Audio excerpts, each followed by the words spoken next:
Hello everyone, welcome back to our channel Login Assist. In this guide video, I will show you how to turn off Auto Queen on Chase.com. First of all, open Chase.com application. You can see over here it has been opened. Tap on the more icon that you can see at bottom right corner of your screen. Now you can access various options over here. Tap on the option settings that you can see on the screen. Now over here you'll be able to find the options like upgrade, profile, account, etc.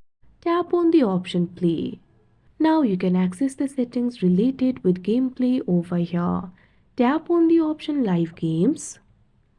Now over here at fourth you'll be able to find this option for auto queen. When this option is turned on, you'll not have to choose a piece when promoting your pawns. They will automatically become queens.